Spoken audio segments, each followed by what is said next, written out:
Okay, let's unpack this. Today, we are embarking on a deep dive that promises to challenge some truly long held beliefs, pushing us to rethink a story many of us grew up with, one that feels almost etched into our cultural memory.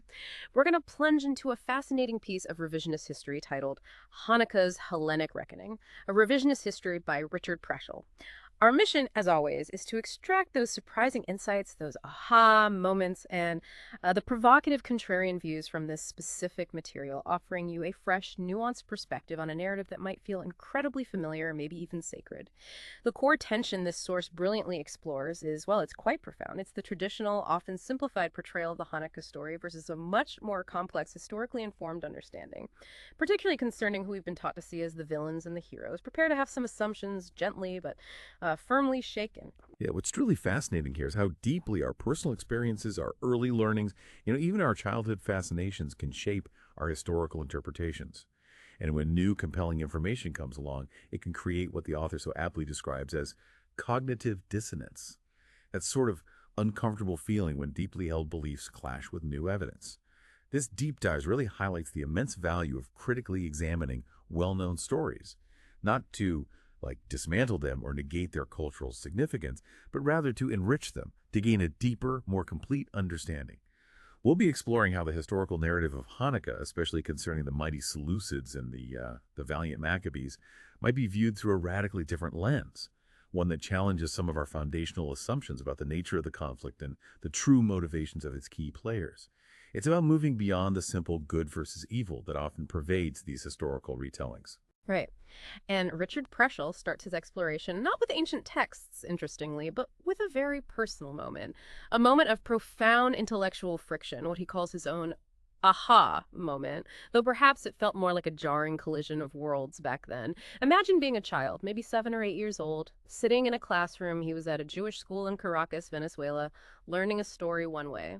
A story of clear heroes and villains, while simultaneously holding a deep, almost visceral admiration for another seemingly conflicting culture. He recounts learning the Hanukkah story, the traditional narrative familiar to so many of us, framing the Seleucids, who are often just called the Greeks, as the clear, unambiguous antagonists, the oppressors, the ones who threaten Jewish identity and religious freedom. Exactly. And here's where the tension really started brewing for him, actually almost a year or two before these Hanukkah lessons even began. His mother had bought him a set of, captivating comic books, one on ancient Greece, another on Carthage, and a third on Rome.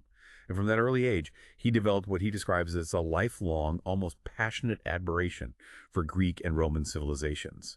This wasn't just a fleeting childhood fancy. He explicitly states this interest has only grown stronger over time, really shaping his intellectual curiosity. So you have this young mind, already captivated by the grandeur, the philosophy, the democratic ideals, the architecture, even the military strategies of the Greeks and Romans. He admired their intellectual achievements, their contributions to art, science, governance. He saw a civilization that laid so much of the groundwork for Western thought. That is such a striking contrast, isn't it? On one hand, he's absorbed in stories of Plato the Parthenon, the disciplined legions of Rome. Great stuff. On the other, his teachers are now depicting the Seleucids, who were, descendants of Alexander the Great's generals, as the undeniable bad guys in the Hanukkah story. For him, this wasn't just a simple historical fact to memorize, it was a profound cultural and intellectual clash. He found it incredibly difficult, almost impossible, to reconcile his deep-seated admiration for Greek culture and its vast, undeniable achievements with this purely negative, almost, you said it, cartoonish depiction of their successors. The source makes it really clear that he wasn't disputing the historical events his teachers presented. The temple desecration, the forced Hellenization attempts, those happened. But he simply couldn't accept a one-dimensional, purely negative portrayal of a culture he admired so deeply. This really prompts us to consider, doesn't it, how our own formative experiences, whether it's through history books, family stories, or even pop culture like comic books, can deeply shape our initial perspectives, and even create these moments of profound intellectual friction, forcing us to reconcile conflicting narratives within our own minds. It raises a really important and deeply human question, I think. How do we, as individuals, reconcile these deeply ingrained narratives, stories that form part of our cultural or religious identity, with new information? Especially when that new information challenges our admiration for a particular culture or group, or forces us to see complexities we weren't initially taught. The author's specific feeling wasn't one of disbelief in the factual events themselves, like you said. It was a profound inability to accept a purely negative depiction of the Greeks. He couldn't just assign monolithic evil to a civilization he respected so much. Furthermore, and this is quite frank, he states he never felt much sympathy for the Maccabees and even less for the Hasidim. That's the pietistic Jewish group known for their strict adherence to traditional religious law. He viewed them as bigoted and intolerant in their sort of uncompromising rejection of Hellenic influences. Wow. That is a remarkably striking statement, especially in the context of a story where the Maccabees are traditionally celebrated as these courageous heroes, champions of religious freedom against overwhelming odds. It's a fundamental flip of the script for many people listening, I imagine. Indeed, it really is. And on the other hand, the author felt a distinct empathy for the Hellenized Jews. These were the individuals who, much like him, shared an appreciation for Greek culture, its philosophy, its arts, its more, let's say, outward-looking worldview. He saw them not as traitors, which is sometimes how they're painted, but as people open to intellectual and cultural exchange, striving to find a balance between their Jewish heritage and the broader Hellenistic world. This particular stance, his lack of sympathy for the traditional heroes and his empathy for those who embraced Hellenic culture, highlights a crucial point, doesn't it? It underscores how cultural affinity, personal values, even childhood fascinations can significantly shape our interpretation of historical events and influence where our sympathies ultimately lie. It's not just about what happened, but who we relate to in the narrative, and what that says about our own worldview. It challenges us to look beyond simple good versus evil binaries, particularly when our own experiences resonate with one side of the historical divide. It forces us to ask, is our judgment of historical figures truly objective, or is it colored by our own experiences and values? Okay, here's where it gets really interesting and frankly quite revealing about how history is constructed and preserved. When we talk about ancient history, especially narratives that become foundational myths, the question of who preserved the story is just as important, maybe even more so, than the story itself. And in the case of the Maccabees, the answer might surprise you. Profoundly reshaping our understanding of Hanukkah's historical memory, the author makes a truly provocative claim. He states that if it were up to the rabbis, the traditional religious authorities who codified Jewish law and preserved much of Jewish tradition, we might know practically nothing about the Maccabees. Think about that for a second. This is a central narrative for Hanukkah, celebrated annually, and yet the source tells us that the texts recounting the Maccabees story are conspicuously not part of the Tanakh. That's the Hebrew Bible, the foundational scriptures of Judaism. They're just not in there. Right, and if we connect this to the bigger picture, the role of Christian custodianship in preserving these texts is profoundly significant. It really highlights how knowledge transmission across cultures isn't always linear, nor is it contained exclusively within a single tradition. Our primary historical knowledge of the Maccabees, the source explains, comes mainly through Christian preservation. Specifically, we learn about them through the books of the Maccabees' 1st, 2nd, 3rd, and 4th Maccabees, which notably are part of the Christian canon, particularly the Old Testament Apocrypha or deuterocanonical books, depending on the tradition. These books, while not considered canonical by rabbinic Judaism, were included in the Septuagint, the Greek translation of the Hebrew Bible used by early Christians, and thus became part of their sacred texts. Additionally, the works of Flavius Josephus, a first-century Jewish historian, and those of Philo of Alexandria, a Hellenistic Jewish philosopher, are absolutely crucial. Josephus, for instance, provides extensive historical accounts of the Second Temple period, including the Maccabean Revolt, in works like Antiquities of the Jews and the Jewish War. He's a key source. So, just to make sure I'm getting this right, these critical historical accounts, the ones that form the bedrock of our understanding of the Hanukkah story, the details of the revolt, the figures involved, they largely survived and were made accessible to us today primarily because they were preserved, copied, and studied by Christian scholars and institutions over centuries. Well, that's a monumental revelation for a story so deeply embedded in Jewish tradition. Precisely. The author explicitly states that we owe them Christians gratitude for preserving these crucial historical accounts. It definitely challenges a common assumption that these stories were exclusively maintained within Jewish tradition. And Philo of Alexandria, whom I mentioned, is particularly fascinating. He authored profuse works, really extensive writings that often attempted to reconcile biblical interpretation with Greek rationalist philosophy, a huge intellectual endeavor. He sought to show that Jewish scriptures contain profound truths that can be understood and appreciated through the lens of Greek philosophical thought. The author compellingly compares his efforts to the intellectual bridge-building undertaken by Maimonides, the great medieval Jewish philosopher, more than a millennium later. Maimonides also grappled with harmonizing Jewish theology with Aristotelian philosophy. So this intellectual lineage demonstrates a long, complex history of attempts to synthesize these two worldviews, Greek and Jewish, rather than seeing them as purely antagonistic. That truly reframes the historical landscape, doesn't it? It suggests a continuous, albeit sometimes, fraught intellectual dialogue between these cultures. But then there's the single Jewish source you mentioned. Indeed. Interestingly, the sole Jewish source on the Maccabees preserved by rabbinical tradition is the Megillite Antiochus, or Scroll of Antiochus. Uh-huh. This document is distinct from the books of Maccabees, and was composed much later, sometime between the 2nd and 7th century CE, long after the events themselves. It was primarily used in Yemenite and some Italian synagogues during the Middle Ages, offering a relatively brief, somewhat legendary account of the Hanukkah story. And the author speculates, and this is a critical point that speaks to the dynamics of textual preservation and, well, interreligious rivalry, that the rabbis may have permitted its dissemination specifically to prevent Jews from turning to the Christian canon's books of the Maccabees. So it wasn't merely about history. It might have been about maintaining communal boundaries and identity in the face of competing religious traditions and their preferred texts. So what does this all mean for us, the listeners, trying to piece together a coherent understanding of history? It means the narrative we receive is often profoundly filtered, doesn't it? Filtered through the perspectives, intentions, and even the geopolitical contexts of those who kept the records. When you consider that the primary accounts of the Maccabees largely come to us through sources preserved by Christians, and that the single Jewish rabbinical source might have been disseminated to counter that Christian influence, well, it adds layers of complexity. It's almost like a historical game of telephone, or maybe a deliberate curating of memory. Yeah, that's a good way to put it. It's not just about what happened, but who wrote it down, who saved it, and maybe why they saved it. This makes us question every historical narrative, even the most beloved ones, and ask, who is telling the story, and why? What were their biases, their motivations, their audiences?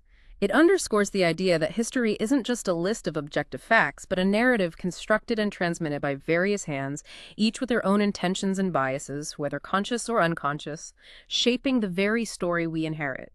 It's a powerful reminder that the victors, or in this case maybe the preservers, often write the history. Okay, now, let's get to the villain of the piece. The figure whose name is practically synonymous with persecution in the Hanukkah narrative, Antiochus V Epiphanes. For many of us, his name conjures images of religious tyranny, of a monstrous figure bent on eradicating Jewish faith. But our source, Hanukkah's Hellenic reckoning, urges us to look again. It suggests we might have been profoundly wrong to view him as inherently evil or a pure monster. The author's core argument is direct and compelling. Antiochus, he claims, did not harbor inherent hostility toward Jews or their beliefs. This directly contradicts the traditional narrative we've learned, doesn't it? Okay. Furthermore, the source asserts that the desecration of the temple, that pivotal, horrifying act central to the Hanukkah story, which we associate with pure malice and anti-Jewish sentiment, was, shockingly, not motivated by malice but by necessity. Which raises an immediate and critical question, right? What kind of necessity would possibly drive such an extreme act, traditionally seen as so malicious and religiously motivated? The source provides a very clear and, frankly, compelling answer, one rooted in the brutal realities of ancient geopolitics. Dire financial straits. Antiochus faced a truly crippling tribute, 15,000 talents imposed by the burgeoning Roman Republic. This wasn't some casual debt, it was an annual massive levy placed upon the Seleucid Empire after its defeat by Rome in the Syrian War. It was crushing. And to give you some vital context to help you really grasp the sheer scale of this debt, the source explains that 1 talent, in ancient terms, equated to the annual salary of 35 legionaries elite Roman soldiers. And to translate that into a more modern, relatable currency, well, that's roughly $1 million in modern terms for a single talent. Imagine owing 15,000 times that every single year. So 15,000 talents, that would be a mind-boggling sum. An almost incomprehensible financial burden for an ancient empire. That truly puts into perspective the existential pressure he was under. It's far beyond just personal greed, then. Absolutely. Existential is the right word. And the treasures he seized from the temple in Jerusalem, which included sacred vessels and gold, amounted to 1,500 talents. Now, while this was a massive sum, the source estimates it at approximately $1.5 billion today. Here's the crucial kicker that underscores his desperation. This huge sum was merely 10% of the tribute demanded by the Romans. Wow, only 10%. Merely 10%. This detail is crucial. It vividly illustrates the sheer, overwhelming desperation Antiochus was facing. He wasn't plundering out of religious hatred or a specific desire to harm Jews, according to this view, but out of an overwhelming existential financial obligation to the most powerful empire in the Mediterranean, Rome. The source further emphasizes that this wasn't an isolated incident either. Antiochus plundered other temples, pagan temples, mind you, across his vast realm for the exact same reason, to meet these crushing Roman demands. This establishes a clear pattern of financially driven actions, demonstrating that his primary motives were pragmatic and economic, not rooted in religious animosity specifically toward the Jews. He was simply trying to keep his empire afloat under immense, unrelenting external pressure from Rome, pressure that would have led to the collapse of his kingdom if it wasn't met. Okay. And building on that, the source claims that the accusations of intolerance and persecution traditionally attributed to Antiochus are largely fabrications. That's a significant challenge to the common narrative that paints him as a tyrannical oppressor of religious freedom.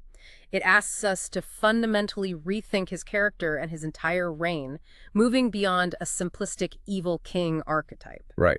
And what's truly fascinating here is the broader historical point the author makes, one that profoundly flips our modern understanding of religious tolerance on its head. The source states, generally speaking, ancient pagans were tolerant and respectful of diverse cults. This is a profound statement when we often, kind of anachronistically, project modern concepts of religious freedom backward onto ancient civilizations. The author's argument is that what we call religious intolerance, the idea of persecuting someone for simply believing in a different god or practicing a different ritual, is actually a product of monotheism. So, the argument is it's not that Antiochus was a uniquely intolerant ruler for his time, but rather that the very concept of religious intolerance, as we understand it, emerged and gained prominence with monotheistic systems, systems which inherently claim exclusive truth and often demand exclusive worship. That's a powerful distinction. Precisely.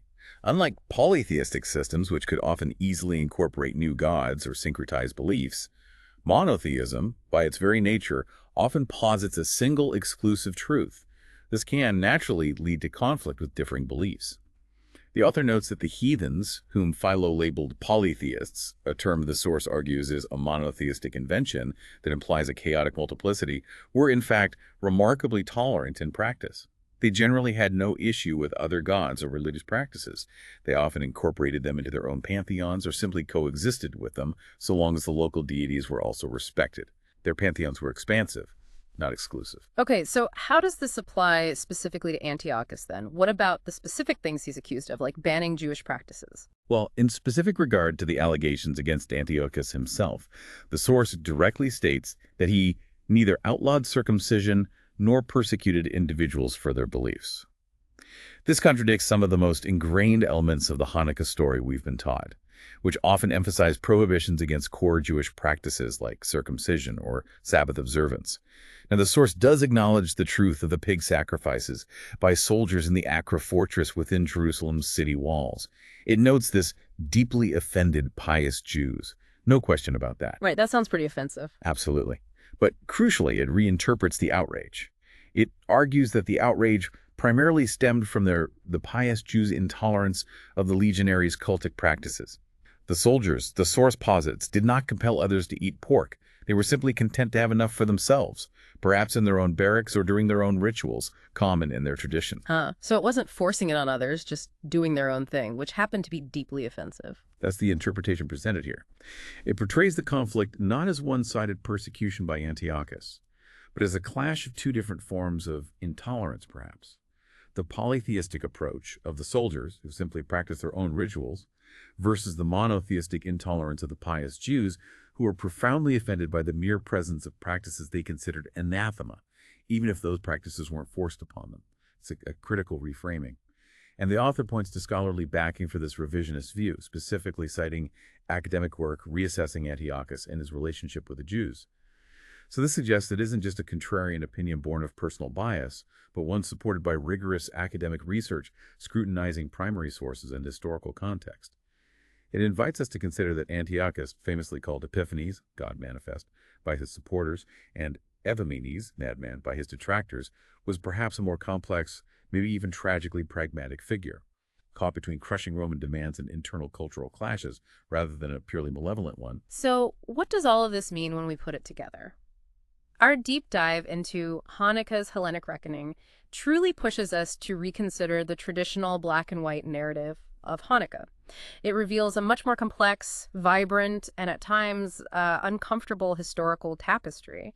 We've explored the surprising origins of the Maccabees story, finding it was primarily preserved through Christian custodianship rather than exclusively rabbinical tradition, which hints at a nuanced interplay of textual preservation and interreligious identity formation. Hmm. We've seen how Antiochus's actions, including the temple's desecration, were arguably driven by dire financial necessity, that crippling Roman tribute, rather than inherent malice or hostility toward Jews.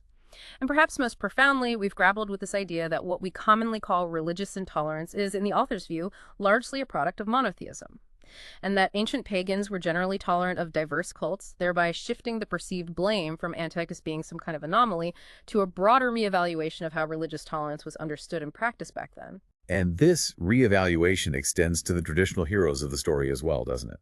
It challenges us to view them with the same critical lens we apply to the so-called villains. The author expresses a clear sympathy for the Hellenized Jews, those who, like him, appreciated Greek culture, viewing them not as religious renegades or traitors, but as intellectually open individuals trying to navigate a changing world. Conversely, he maintains a critical view of the Maccabees and the Hasidim, whom he describes as bigoted and intolerant, due to their strict, uncompromising stance against any Hellenic influence. And it's worth noting, as the source points out, that there are only scarce and often derogatory mentions of the Hasmoneans, that's the dynasty established by the Maccabees, in the Talmud, the central text of rabbinic Judaism. Oh, interesting. Even in later Jewish traditions. Yeah, which further supports the idea that rabbinical tradition didn't always hold them in the highest esteem. Perhaps due to their later embrace of Hellenistic customs, their shift from priestly roles to kingship, or internal political struggles that followed the initial revolt. Lots of potential reasons. But if we connect this to the bigger picture, this deep dive really underscores the immense value of questioning established narratives, of diligently seeking out multiple perspectives, especially when a story has been passed down for generations and has become deeply ingrained in our cultural consciousness, often simplified, for teaching or commemoration. It truly challenges that initial cognitive dissonance the author felt as a child, doesn't it? It invites us to move beyond a simplistic hero-villain dynamic and embrace the messy, fascinating complexities of real history, where motivations are rarely pure and outcomes are never just black and white. It's a powerful lesson in intellectual humility, I think. Absolutely. And this understanding encourages you, the listener, to consider the broader implications. How does understanding these nuances change our appreciation of history? Not just ancient history, but even contemporary events where narratives are often simplified into clear-cut good versus evil.